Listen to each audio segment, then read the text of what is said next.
Vice Pakistan में सबसे पहले हेडलाइन। जैकाबाद में नौजवान लड़की की मुबैना अगवा पर शेख बरादरी का डीसी चौक पर एहतजाज में मर्द खवातीन शामिल। टायर नजर आतिश करके पुलिस मुखालिफ नारेबाजी की गई। घोट की पुलिस ने गुज़िश्ता साल 2022 की कारकर्दगी रिपोर्ट शाया कर दी। साल 2022 के दौरान पुलिस मुकाबले में 11 डाकू और अगवाकार मारे गए। 185 पुलिस मुकाबले हुए, जबकि 23 मुल्जिमान और डाकुओं को जख्मी हालत में गिरफ्तार कर लिया गया। घोट की पुलिस ने जराइम पेशा नासिर मुल्जिमान के 50 से ज्यादा बड़े गैंग्स का खात्मा किया। लाहौर में पीपुल्स पार्टी के रहनुमा और सीनियर वकील लतीफ खोसा के बेटे पर फायरिंग कर दी गई। फायरिंग से लतीफ खोसा का बेटा बलक शेर खोसा जख्मी हो गया। फायरिंग का वाकया करीम ब्लॉक के करीब पेश आया, जहां दो नामालूम मोटरसाइकिल सवार फायरिंग करके फरार हो गए। कराची की इंसदाद दहशतगर्दी की अदालत ने नकीबुल्लाह कत्ल केस का फैसला सुना दिया। रावणवाल समेत तमाम मुल्जिमान को बरी कर दिया गया। अदालत ने महफूज किया गया फैसला सुनाते हुए कहा कि प्रोसिक्यूशन मुल्जिमान के खिलाफ इल्जामात साबित करने में नाकाम रही।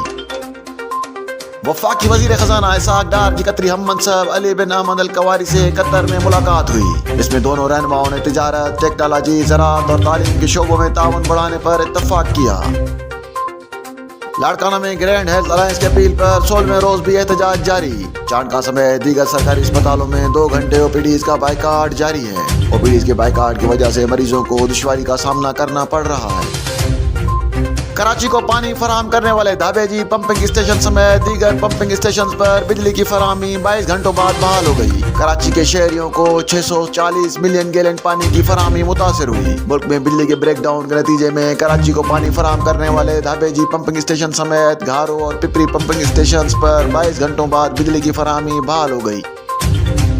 जैकाबाद में महकमा खुराक के अफसरान की कार्रवाई। सिंध से बलोचिस्तान गंदम स्मगल करने की कोशिश नाकाम बना दी गई। District food controller Wasim Jamali ने वॉइस पाकिस्तान को बताया कि सरहदी इलाके के शंबे शाह चेक पोस्ट पर कार्रवाई की गई। कार्रवाई में एक ट्रक को तहरीर में लेकर ड्राइवर को हिरासत में ले लिया गया। स्पीकर कौमी असम्बली राजा परवेज अशरफ की जानिब से पाकिस्तान तहरीक इंसाफ के मजीद 43 अरकान के इस्तीफे मंजूर कर लिए गए हैं। इस्तीफों की मंजूरी से मुतालिक इलेक्शन कमीशन को समरी अरसाल कर दी गई, जिसके बाद डिनोटिफाई इलेक्शन कमीशन करेगा। इस्तीफे स्पीकर कौमी असम्बली ने चंद दिन कबल मंजूरी के लिए इलेक्शन कमीशन को भिजवाए थे।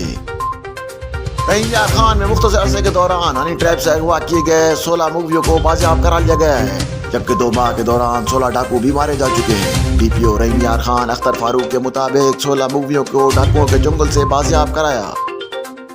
शीमा इंग्लिश स्कूल और फातिमा ब्राइड एकेडमी के ताउन से सरादिल बलोच की सरबराही में माड़ीपुर ग्राउंड में सालाना स्पोर्ट्स गाला का इनेकाद किया गया।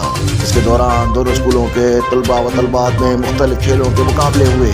स्पोर्ट्स गाला में बच्चों ने मुकाबलों में बढ़ चढ़ कर हिस्सा लिया। हेडलाइन जाते जाने बढ़ते हैं तफसीलात की जानिब।